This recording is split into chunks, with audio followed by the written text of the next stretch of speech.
Both the PS5 and Xbox Series X consoles are great. In fact, we gave each of them an 8 out of 10 in their respective reviews, but that doesn't mean they're identical. They both arrive at similar goals through different means, from form factor to storage to controllers and more. Here, IGN editors Jonathan Dornbush from Podcast Beyond and Ryan McCaffrey from Podcast Unlocked took a look at 6 major categories to see which console does what best.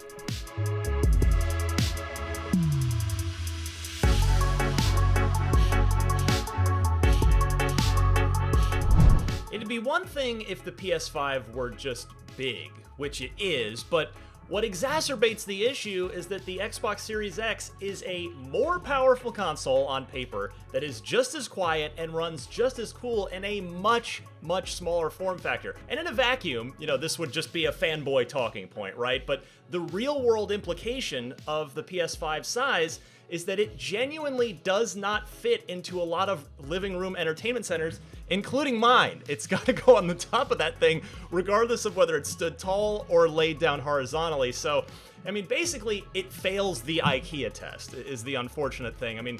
My PS5 is going to have to live on top of this, which, hey, it's not the biggest thing in the world, but at least the Series X can live comfortably inside it.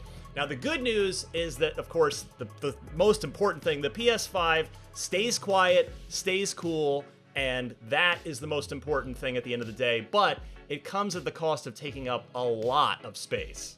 As long, of course, as you don't conceal the PS5 in a glass or plastic case like some Best Buys have been doing, as we saw. But no, I completely agree with you. Right now, my PS5 is sitting on the top of my IKEA TV stand because I cannot fit it into the shelving underneath.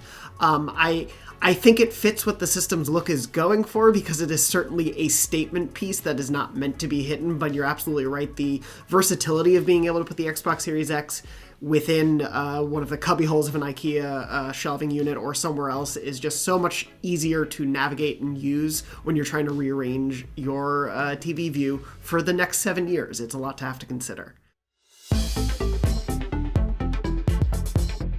Even though the PS5 does definitely take up a lot of space, what's going on inside the system is really impressive because the PS5's SSD is just really the real deal. It is so impressive to see in motion. As Luke Riley mentions in his PS5 console review, it takes under a minute to get from the console completely shut off to getting in-game and being ready to web swing in Marvel's Spider-Man Miles Morales. It is so quick and so amazing. It's startling to experience as someone who's been grappling with the PS4's really slow and cumbersome UI, and it's an absolute game changer in breaking down the time it takes to get to what these consoles are really meant to do, play video games.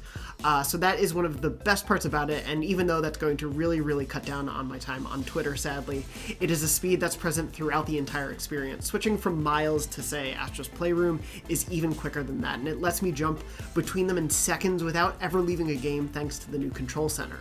And more than that, the PS5 UI prioritizes ease of getting you into the game. There are no extraneous menus, and pulling up overlays and other features like the Create button is nearly instantaneous, which is a big jump from the PS4. The Xbox may really have that awesome quick resume feature, and I can't ignore that for sure, but the speed in which you're jumping from games on the PS5 hasn't really made me think twice about the lack of it. And that custom SSD on PS5 means something like Marvel's Spider-Man erases load times. Fast travel is nearly instantaneous, and Miles enters and exits indoor locations without a hitch. It's beautiful, and after playing on PS5 for just a few days even, I can't imagine going back. Yeah, you're totally right. It's going back to the very first leaked tech demo of Spider-Man running on the PS5 SSD where it basically had no loading times. It is the real deal, and it's really, really fantastic to see. But the price of that speed, especially more so, they're on both consoles, but especially on the PS5, unfortunately, is the storage factor. While, neither of these two $500 consoles comes away smelling particularly good on this one, the Series X has 802 gigabytes of usable storage space. That's significantly more than the PS5, which is rocking 667 gigs of usable space after OS and system files. So I did the math on that. I went to journalism school. Math is not my strong suit, but I believe it's a 17% difference between the PS5 and the Xbox, which, more practically means you're talking maybe 2 fewer big games that you can store on your hard drive at any given time. And worse, while the Xbox has that expensive $220 Seagate drive for the expansion card option, the PS5 at launch has 0 storage upgrade options at launch. Those are going to come, of course, but we just don't know when, and we don't know how much they're going to cost. Yeah, absolutely. It is definitely unfortunate that essentially there is a Call of Duty Black Ops Cold War's worth of space difference between the Xbox Series X and the PS5, and whether or not whichever console you choose, I think you are definitely going to have to be making some cuts and deleting games and re-downloading games if you try to keep too much on your hard drive, which for people who have to deal with data caps is definitely an unfortunate consideration while we're waiting on more affordable expansion options. And I definitely think that is a launch problem, especially for the PS5 being under 700 gigs when we're used to much more even in this generation.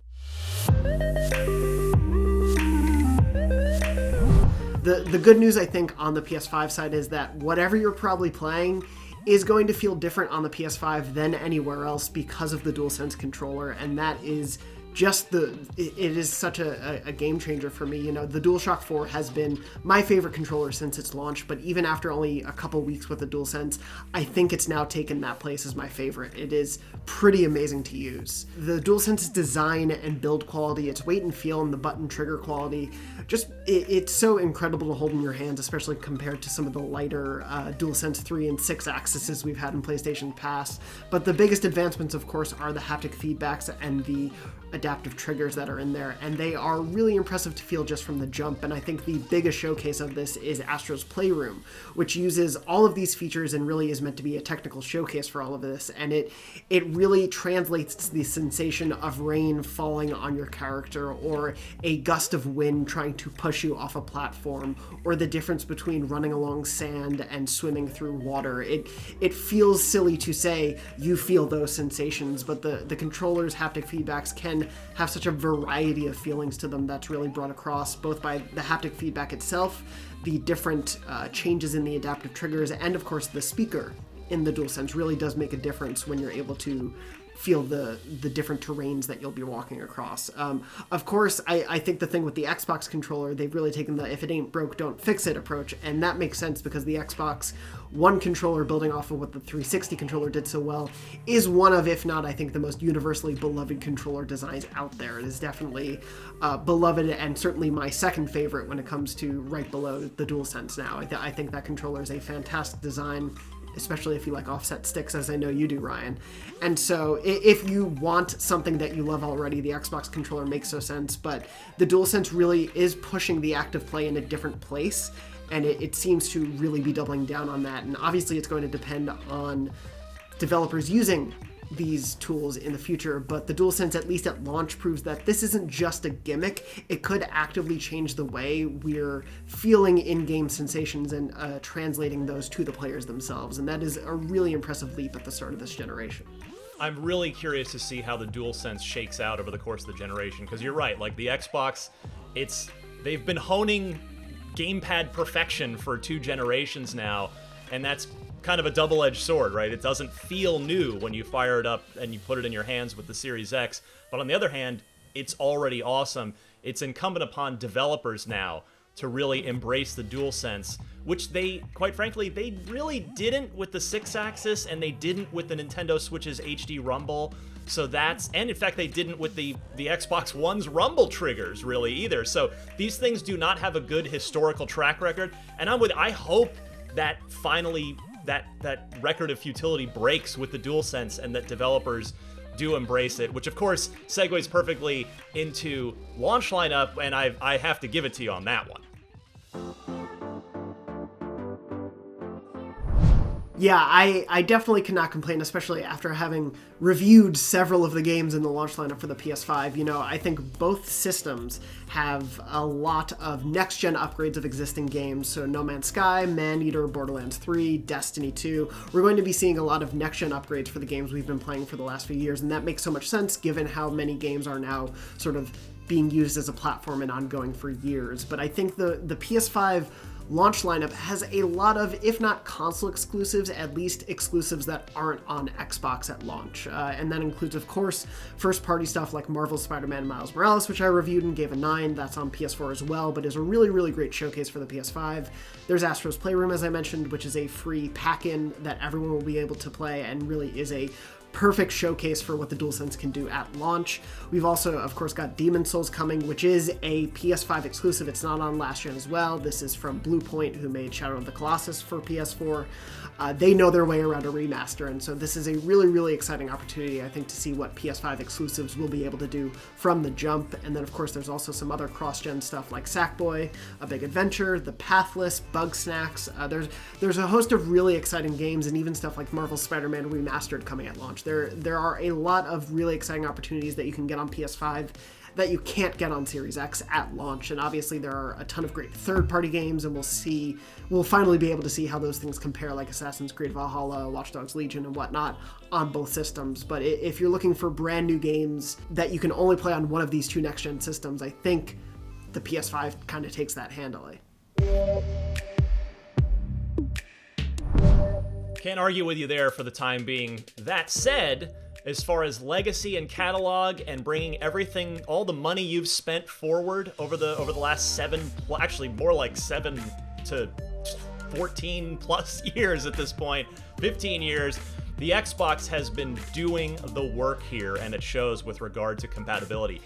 Every single Xbox One game, unless it's got the word Kinect in the title, works just fine on the Series X, and many of them actually run at higher resolutions and or higher frame rates on the new Xbox as well. Now, this also applies to the large catalog of the backward compatible 360 games that are coming forward as well, and even some of the original Xbox games that now work 3 generations later from the original Xbox to the Series X, like Star Wars Knights of the Old Republic, quite possibly my single favorite role-playing game of all time. It ran in 480p back on the original Xbox, of course. This is the pre-HD era. It runs at 1080p now, and it looks great. It looks super crisp and clean. I mean, hey, Sony's done a good job of playing catch-up with regard to compatibility. A lot of PS4 games are now compatible with the PS5, but you just won't be digging back any further than the PS4 as far as into the PlayStation's past than that. So while you've got PlayStation Plus offering that catalog of PS4 titles for PS5 owners and thus subscribers of PS Plus, it still just can't hold a candle to the Xbox, and particularly with the compatibility and Game Pass on top of that. Yeah, no, absolutely. You know, I mean, I even would say, I'd go a step further and say I owe PS5 backward compatibility with PS4 probably to Xbox's initiatives this past generation. If Xbox hadn't pushed so much on that, we may not have even seen that be a thing going into this next generation. They obviously proved how important that was to the fans and how important it is for gaming in general to have this stuff preserved and continue to live on. As you said, it is great that we're able to carry our PS4 library, save for, I think, 8 to 10 games or so. It's a very small number that don't work. The majority of the PS4 library will work, and we'll have to see what PlayStation does with PS Now, their streaming service that has dipped into PS3 and PS2 games in the past. We'll see if they upgrade that in the future, but as of right now at launch, if you want to have your entire gaming catalog with you, the Xbox Series X or Series S is the place to go. We hope what we've highlighted here helps you if you're still sitting on the fence, but there's so much to enjoy no matter which console you go with. We're in the next generation now, and whether you're holding a Series X controller or a DualSense, you can really feel the difference. For more on the Xbox Series X and PS5, check out our in-depth tech analyses for Spider-Man Miles Morales and the updated version of Gears 5, and for all your next-gen news, reviews, and much more, you're already in the right place here at IGN.